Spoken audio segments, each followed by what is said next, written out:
Notes 5.4 are on systems of inequalities. If you could take a look at question number 1, it says y is less than 2x minus 3 and y is greater than or equal to negative 2/3 x plus 2. So we have systems of inequalities. You guys have learned systems of equations where you have multiple variables and multiple equations. Now we have multiple variables and multiple inequalities. So we need to figure out what coordinates will satisfy both inequalities, both this top one and this bottom one right here. If you have colored pencils, I strongly suggest you grab them because that's going to really help you out with today's notes. So all you have to do is graph them out and see where they intersect with each other, just like you did with systems of equations. So let's graph out our first inequality. Y is less than 2x minus 3. So you're going to start at negative 3. And then you're going to go up 2 and over 1. Up 2 and over 1, right? And you're just going to keep going. Grab some type of a straight edge so that you have your line nice and straight. But do not forget that this is less than, which means that your line is going to have to be a dotted line, okay? So here's my line right here. Y is less than 2x minus 3.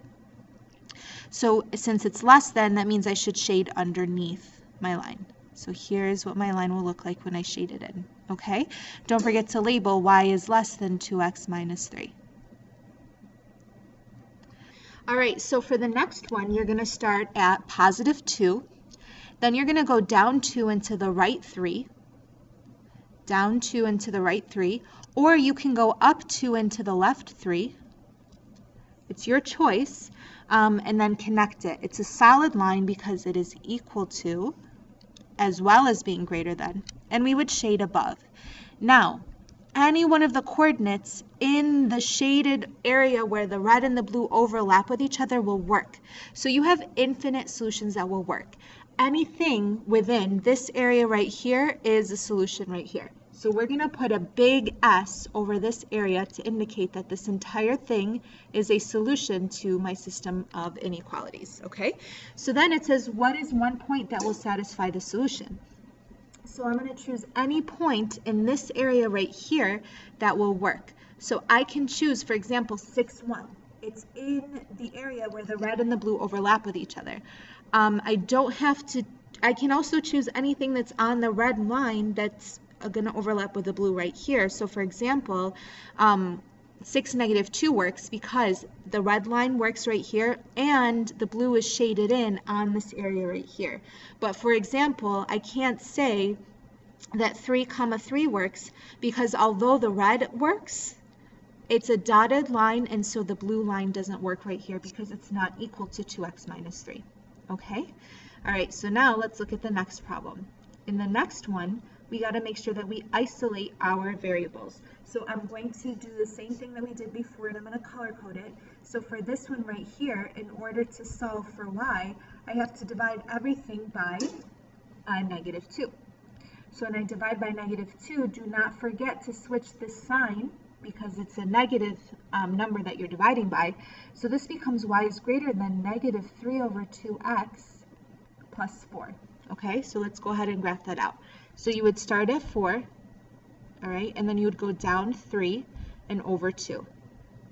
Or you can go up 3 and to the left 2, okay? Down 3 and over 2. Now this is going to be a dotted line because it's not equal to this number right here, and then I'm going to shade everything above right here. Okay, so y is greater than negative 3 over 2x plus 4. Now I'm going to do the same thing with my second inequality. So 3y plus x is less than or equal to 3. So I'm going to subtract the x, so we get 3y is less than or equal to negative x plus 3. Then I can divide everything by 3, and I end up getting y is less than or equal to negative 1/3 x plus 1. So then I would start right at 1, and then I would go down 1 into the right 3, down 1 into the right 3. Or I could go up 1 into the left 3. Again, it's your choice. I would put a solid line right here, and then I would shade underneath because it's less than. So here is where it works over here. So everything within this area where the red and the blue overlap with each other works. So everything around here works. So I'm going to put an S right here for this area right here. Then I'm going to choose a coordinate in that area that I know works. I know that 5, -2 is one possible solution. Remember, you have infinite solutions to choose from, okay? Hopefully that makes sense to you. Make sure you come with questions next time I see you in class. We're going to do the next page, page 10, as a class next time I see you in class. All right, have a good day.